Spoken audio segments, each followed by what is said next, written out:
लेवीय व्यवस्था अध्याय 17। बलि चढ़ाने का स्थान एक ही है।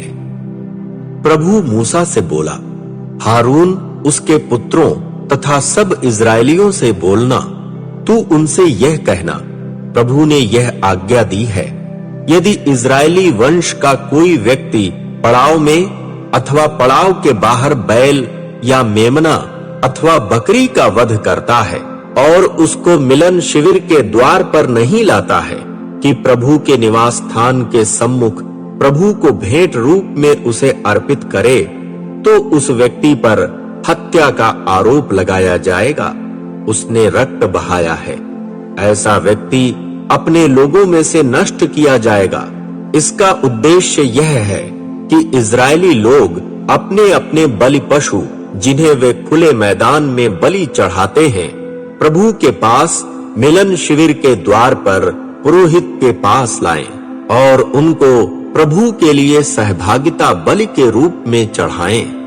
पुरोहित मिलन शिविर के द्वार पर प्रभु की वेदी के ऊपर रक्त छिड़केगा और प्रभु को सुखद सुगंध के लिए चर्बी जलाएगा। अतः वे अज देवताओं को, जिनका अनुसरण करके वे वेश्या के सदृश विश्वासघात करते हैं, पुनः अपने बलि पशु न चढ़ाएं। यह पीढ़ी से पीढ़ी तक उनके लिए स्थायी संविधि रहेगी। तू उनसे यह कहना, यदि इजरायली वंश का कोई व्यक्ति अथवा उनके मध्य निवास करने वाला प्रवासी व्यक्ति जो अग्नि बलि या बलि पशु चढ़ाता है और उसको प्रभु के लिए अर्पित करने के हेतु मिलन शिविर के द्वार पर नहीं ले आता, तो ऐसा व्यक्ति अपने लोगों में से नष्ट किया जाएगा। रक्तपान वर्जित है। यदि इजरायली समाज का कोई व्यक्ति अथवा उनके मध्य निवास करने वाला प्रवासी रक्तपान करता है, तो मैं रक्तपान करने वाले व्यक्ति से विमुख रहूंगा और उसके लोगों के मध्य में से उसको नष्ट करूंगा, क्योंकि प्राणी का प्राण रक्त में रहता है। मैंने तुम्हें रक्त इसलिए दिया है कि तुम उसको अपने प्राणों के प्रायश्चित के लिए वेदी पर चढ़ाओ। रक्त में प्राण होने के कारण ही उससे प्रायश्चित होता है। इसलिए मैं इजरायली समाज से कहता हूं, तुम में से कोई भी व्यक्ति रक्तपान न करे। तुम्हारे मध्य में निवास करने वाला प्रवासी भी रक्तपान न करे। यदि इजरायली समाज का कोई व्यक्ति अथवा तुम्हारे मध्य निवास करने वाला प्रवासी भक्ष्य पशु या पक्षी का शिकार करता है, तो वह उसका रक्त उंडेल दे और उसको धूल से ढक दे। प्रत्येक प्राणी का प्राण उसका रक्त है। इसलिए मैंने इजरायली समाज से कहा है, तुम किसी प्राणी का रक्तपान मत करना, क्योंकि प्रत्येक प्राणी का प्राण उसका रक्त है। रक्तपान करने वाला व्यक्ति समाज में से नष्ट किया जाएगा। जो व्यक्ति, चाहे वह देशी हो अथवा प्रवासी, हिंस्र पशु द्वारा फाड़े गए पशु अथवा स्वाभाविक मृत्यु से मरे हुए पशु का मांस खाएगा, तो वह अपने वस्त्र धोएगा और जल में स्नान करेगा। वह संध्या तक अशुद्ध रहेगा और तब शुद्ध हो जाएगा।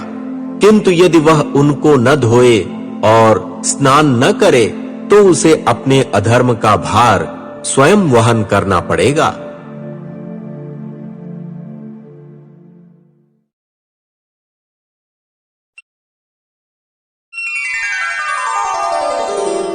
लेवीय व्यवस्था अध्याय 18।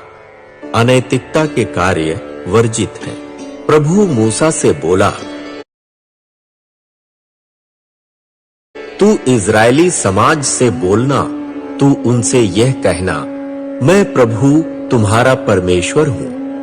जैसा वे मिस्र देश में, जहां तुमने निवास किया था, करते हैं, वैसा तुम मत करना। जैसा वे कनान देश में करते हैं, जहां मैं तुम्हें ले जा रहा हूं, वैसा तुम मत करना। तुम उनकी संविधियों पर मत चलना। तुम मेरे न्याय सिद्धांतों को मानना, मेरी संविधियों का पालन करना और उन पर चलना। मैं प्रभु तुम्हारा परमेश्वर हूं। तुम मेरी संविधियों एवं न्याय सिद्धांतों का पालन करना, क्योंकि उनको मानने से मनुष्य जीवित रहेगा। मैं प्रभु हूं। तुम में से कोई भी व्यक्ति अपने निकट कुटुंब की स्त्री के पास संभोग करने के लिए नहीं जाएगा। मैं प्रभु हूं। तुम अपनी मां से संभोग करके अपने पिता का अनादर मत करना, वह तुम्हारी मां है। तुम उसके साथ संभोग मत करना। तुम अपने पिता की रखेल स्त्री के साथ संभोग मत करना, क्योंकि उसके साथ तुम्हारे पिता ने संभोग किया है। तुम अपने पिता अथवा माता से उत्पन्न पुत्री के साथ, चाहे उसका जन्म घर में अथवा बाहर हुआ हो, अपनी बहन के साथ संभोग मत करना। तुम अपनी पोती अथवा नतनी से संभोग मत करना, क्योंकि उनका अनादर तुम्हारा अनादर है। तुम अपने पिता की रखेल स्त्री की पुत्री से, जो तुम्हारे पिता से उत्पन्न हुई है, संभोग नहीं करना, क्योंकि वह तुम्हारी बहन ही है। तुम अपनी फूफी से संभोग मत करना, क्योंकि वह तुम्हारे पिता की निकट कुटुंबिनी है।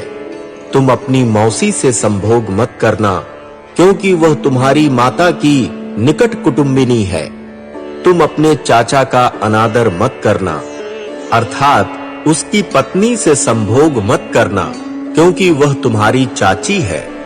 तुम अपनी बहू से संभोग मत करना, वह तुम्हारे पुत्र की पत्नी है। तुम उसका अनादर नहीं करना। तुम अपनी भाभी से संभोग करके अपने भाई का अनादर मत करना। यदि तुमने किसी स्त्री से संभोग किया, तो उसकी पुत्री से संभोग नहीं करना, और न उसकी पोती अथवा नतनी से संभोग करने के उद्देश्य से उनको अपनाना। वे तुम्हारी निकट कुटुंबिनियां हैं। यह लंपटता है। तुम अपनी पत्नी की बहन को अपनाकर सौत ना बनाना, और उसकी बहन के जीवित रहते उससे संभोग मत करना। जब कोई स्त्री मासिक धर्म के कारण अशुद्ध है, तब उससे संभोग करने के लिए उसके पास मत जाना। तुम अपने देश भाई की स्त्री के साथ कामुक होकर सहवास नहीं करना, और उससे अपने को अशुद्ध मत करना। तुम अपनी कोई भी संतान मोलेक देवता को न देना, और इस प्रकार अपने परमेश्वर का नाम अपवित्र न करना। मैं प्रभु हूं। तुम स्त्री के साथ सहवास के ढंग पर पुरुष के साथ सहवास मत करना, यह घृणास्पद है। तुम पशु गमन नहीं करना, और न उससे अपने को अशुद्ध करना। कोई स्त्री संभोग के उद्देश्य से किसी पशु के सम्मुख खड़ी न हो, यह अप्राकृतिक मैथुन है। यह कार्य करके अशुद्ध मत हो जाना, क्योंकि इन्हीं कार्यों द्वारा उन जातियों ने, जिन्हें मैं तुम्हारे सम्मुख से निकाल रहा हूं, स्वयं को अशुद्ध किया था। उनकी भूमि भी अशुद्ध हो गई थी।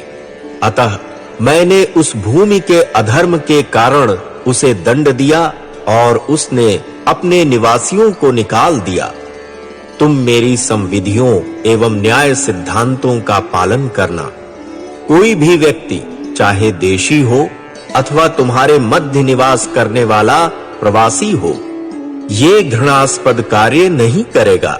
तुमसे पूर्व उस भूमि पर निवास करने वाले लोगों ने ये घृणास्पद कार्य किए थे, अतः भूमि अपवित्र हो गई थी।